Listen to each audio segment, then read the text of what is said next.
Mga kabasketball, usapang basketball na naman tayo.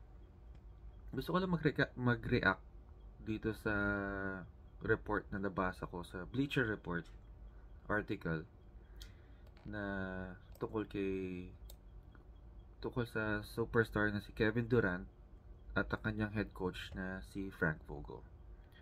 So, ang sabi dito, NBA rumors, so rumor lang to, chismis, kumbaga. Kevin Durant went more than a month without speaking to ex-Suns head coach Frank Vogel. So the relationship between Phoenix Suns star Kevin Durant and former head coach Frank Vogel reportedly was not the strongest. Vogel was fired by the Suns on Thursday following the team's first-round exit in the 2024 NBA playoffs, with former Milwaukee Bucks head coach Mike Budenholzer coming in as his replacement on Friday. So on Monday's First Take, ESPN's Stephen A. Smith revealed that Durant went more than a month without talking to Vogel. Tapos yun na nga, na-sweep sila, no-fire siya. So, first season ni Frank Vogel as a head coach ng Phoenix Suns. Kung naalala nyo, si Frank Vogel ay naging coach din ng LA Lakers. First time niya mag-coach sa LA Lakers, nanalo sila ng championship. Yung panahon ng pandemic, inside the bubble. Tapos nagkaroon ng roster changes, ganyan-ganyan. First round exit, following year, tapos pangatlong taon niya, hindi pumasok ng playoffs. Hanggang sa finality siya ng LA Lakers. The first season niya sa Phoenix Suns under a new owner. So binenta yung Phoenix Suns may bumili, bagong owner. Ngayon ito bagong owner, ang nasa isip ng owner na to, championship kagad. So wala nang kumbaga parang gusto mag-shortcut championship. So tinrade nila yung halos kalaliman ng roster nila para kay Bradley Beal. So ayun nga nangyari. Alam naman natin hindi nag-workout yung trio ni Bradley Beal, ni Devin Booker, ni Kevin Durant. Para sa akin unang dahilan nun wala silang point guard. Meron ka ng Devin Booker ba't kailangan ko pang kumuha ng Bradley Beal? Halos pareho lang sila laro. Ang dami point guard yun. Si Chris Paul, pwede pa. Mas maganda pa pinakita ni Chris Paul ngayong taon na to kaysa kay Bradley Beal Mas maaasahan mo si Chris Paul. Siya pa yung leader. Ako lang leader ngayon sa Phoenix Suns. Sino ang aasahan mo leader doon? Kevin Durant? Ayaw niya. Diba? Ngayon, sweep sila. Kailangan nilang mahanap ang masisisi. Fair ba yun nangyari kay Frank Vogel? Hindi. Diba? Hindi fair yun. Pero, nakapirma siya ng 4 na taon. So, yung 4 na taon na yun, kahit na mag-coach siya o hindi, bayad yun. Diba? Isipin mo, 3 taon ka, binabayaran ka ng Phoenix Suns. Bakasyon. Sarap nun, diba? Pero on the other side, parang unfair yung nangyari. Unang-una, hindi naman siya yung gumawa ng roster na yun diba? Hindi ko rin masisisi yung GM, yung general manager nila, dating player din, dating kakampi ni Lebron, James Jones hindi ko na maalala. Basta yun, pinilit ng owner na sige, championship na tayo, kailangan natin superstar. Kinuha si Bradley Beal. Ngayon hindi gumana. Ang problema ngayon, napakanipis ng roster nila. Walang depensa, walang point guard. Sino makukuha nila rin yung off-season? Meron ba silang flexibility? Wala. Wala sila. Stuck na sila sa ganyang roster na yan. Yung contract pa naman ni Bradley Beal, napaka restrict restricting. Restricting na parang hindi mo, walang flexibility, hindi ka makagalaw. Kasi unang-una, mayroon siyang no trade clause. So, hindi siya pwedeng i-trade. Unless sabihin ni Bradley, okay lang sa akin ma-trade. Diba? Pwede niyang i-waive yun. Pero kung hindi niya i-waive yun, stuck ka na sa kanya. Eh, ang mahal na sweldo niyan eh. Magkano ba sweldo ni Bradley Beal? So, meron siya 2 seasons na $103.8 million in 2 seasons. Tapos, yung pangatlong season niya with the Suns is a player option na $57.1 million. Kung sa Bradley Beal, ipo-forgo mo ba yung yung final season mo, yung final contract mo? Hindi. Mag-opt-in ka dun. Pera yan eh. Diba, jackpot siya. Ang problema ngayon ito, hindi mo pwedeng i-trade si Bradley Beal para magkaroon ka ng mas matinding bench o point guard. Wala, stuck sila. Kasalanan ba ng head coach yan? Yung roster, yung kung ano yung kabuuan ng roster o yung players ng Phoenix Suns, hindi niya nakasalanan yun. Diba, hindi gumana eh. Piruin mo, meron ka ng Devin Booker, naghanap ka pa ng isang version na Devin Booker na mas mababang kumbaga Lazada version. Diba, naghanap ka pa. Ang dami-dami player kunin dyan. Ang dami-dami pwedeng player na kunin dyan. Anong option nila ngayon sa Phoenix Suns para mag-improve sila next year? Tingin mo ba merong mga superstar dyan na tatanggap na mas mababang sweldo para lang sumali sa kanila? Bagong owner, bagong coach, walang culture. Sino sasali dyan? Eh mukhang wala na mga close si Kevin Durant na hahabol sa kanya. O sige, tatanggapin ko mas mababang sweldo para sa'yo. Wala naman siyang mga ganong ka-close eh.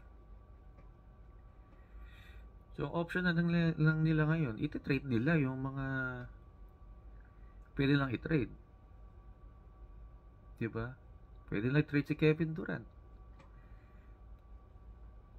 Kung ano man, kung kailangan nila. Si David Booker. Diba? Kaya lang ngayon, kung i-keep nila itong tatlong to, next year, ganyan pa rin yan. Nagtatampo daw hindi naman nagtatampo. Merong report dito na hindi daw satisfied si Kevin Durant sa naging role niya sa Phoenix Suns kasi parang minsan nakatayo na lang daw siya. Ano magagawa mo? Bilang coach, anong magagawa mo meron kang tatlo na puro shot creator. Diba? Si Kevin Durant, one of the most gifted, scorers in this generation. Si Devin Booker, pupunta na rin sa, sa path na yun, shot creator din siya eh. Si Bradley Beal, shot creator din. So, pagsamahin mo yung tatlong shot creators, ano mangyayari? Diba? Your turn, my turn. Ikaw naman dito. Di ba minsan wala ng ball movement. Minsan makikita mo lang sila, bigay mo kay Kevin Durant, ISO. Dribble, jump shot. Bigay mo kay Devin Booker, ISO. Ganun na naman. O kaya bigay mo kay Bradley Beal, dribble. Tapos yung roster, pakinggan nyo to, yung roster nila, So, si Devin Booker, meron pa siyang 4 na taon, $221 million. Bradley Beal, 103.8 million with the player option third year. Si Kevin Durant, 103 million. Grayson Allen, 70 million. Yusuf Nurkic, 37.5 million. Tapos si Nasir Little, 21.75 million. So, nasa cap space na sila, projected next year. So, wala na silang roster flexibility. Ayun. So, para sa akin, hindi kasalanan ng coach to. Although meron ding medyo kasalanan yung coach, pero hindi dapat siya yung sisisihin 100%. Kung ako pipili ko sisihin dyan, number 1, management. Number 2, mga players. At number 3, yung coaching staff o head coach. Ano? Parang sa ano lang, Milwaukee Bucks. Diba na finardy na si Adrian Griffin, first year head coach. Ang record niya, 30-13. So, 30 na panalo, 13 talo. So, almost 70% winning percent. Tama, 70% winning percentage almost. Final nila. Pinalit nila si Doc Rivers. Diba? Veteranong head coach. Isang champion sa Boston Celtics. Para sa akin, isa sa mga overrated head coaches in NBA history. Hindi ko nga alam ba't pinagkakatiwalaan yan. Si Doc Rivers. Siya yung pinakamaraming blown 3-1 leads in the playoffs. You know, nag-up siya ng 3-1, lagi nag-choke.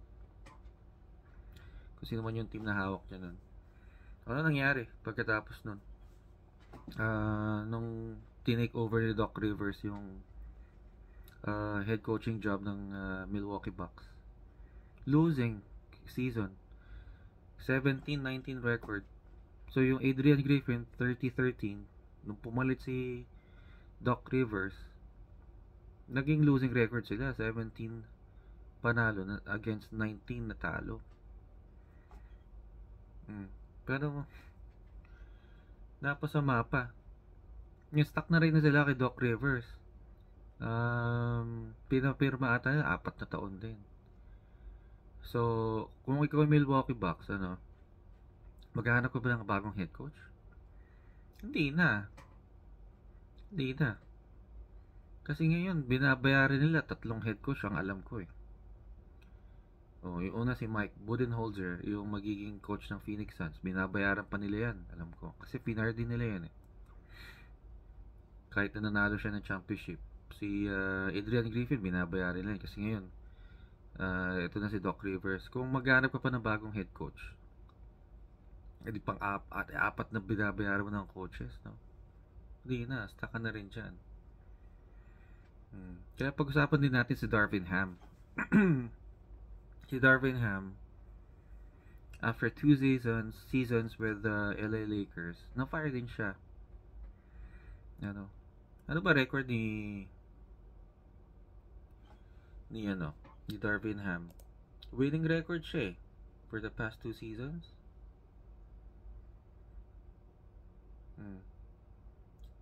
Nung unang season niya, 43-39. Play-in team.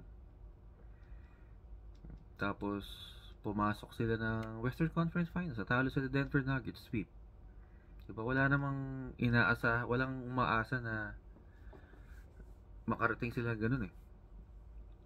Nung nakalaban nila yung Warriors, isang taon, lahat kumakampi sa Warriors. Hindi naman lahat, yung mga prediction nila, sabi nila Warriors mananalo. Wala, tinalo nila 4-2. Tapos ngayon, natalo sila. Tapos ngayon, nag-improve yung yung win-loss nila, 47-35. Kaya lang, first round exit. Although 47-35 sila, play-in team. Kasi mas malakas ang West ngayon eh. Yung mga play-in team ng West,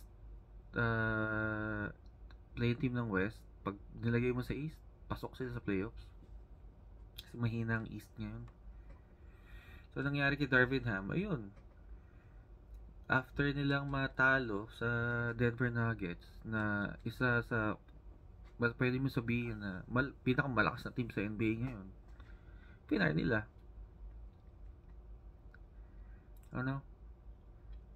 Sinisisi nila yung pagkatalo kay Darvin Ham. Na sa tingin ko, kumbaga ang number 1 na dapat sisihin dyan, management. Sino ba nag-create ng roster na yan? Di ba management? Si Rob Pelinka. Syempre, kung ikaw si Rob Pelinka, sisihin mo ba sarili mo? Hindi. Sige ko na lang yung coach, fire ka na, 'di ba? So, pangalawa, players. Kasalanan ng mga players din 'yan. Kung ikaw si Anthony Davis, 'di ba? Halimaw first 3 quarters tapos bilang nawawala na fourth quarter. 'Di ba si LeBron, 'di ba? Halimaw. Tapos pagdating na fourth quarter, nagkakaroon ng mga turnover sunod-sunod. Hindi na kasalanan ng coach 'yun eh. Kasalanan ng player 'yun. Ang problema pa pag mga press conference, post conference, parang sinisisi pa nila yung coach. Ano, problema sa mga player ngayon, puro diva, naninisi, walang accountability, hindi nila ina-accept yung pagkakamali nila, laging kasalanan ng iba. Yan ang problema ng players ngayon. So, ang unang natitigwak pagdating sa mga losing seasons ay yung head coach. Although maintindihan mo rin kasi siya yung leader eh. 'Di ba? Supposed to be leader. Pero trabaho ng management, kunyari yung mga GM, sino man yan, head of basketball operations, na bigyan ng magandang lineup ang head coach. Maganda ba lineup ng Lakers? Hindi. Sino bang gumawa ng lineup na yan? Si Rob Pelinka. Tapos ngayon sisisiin nila sa iba. Ano? So, ano pa ba? May nakalimutan pa ba ako?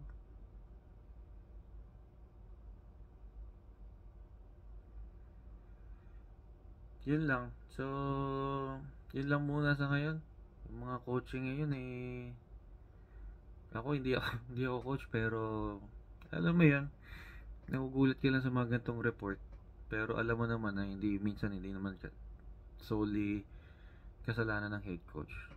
Para sa akin, isa number one, management. You know, mga nasa kataas-taasan. Pangalawa, pangatlo, pwede mong pagpalitin yan, players tsaka coaches na. So yun lang, salamat sa sa panonood at pakikinig. Usapang basketball.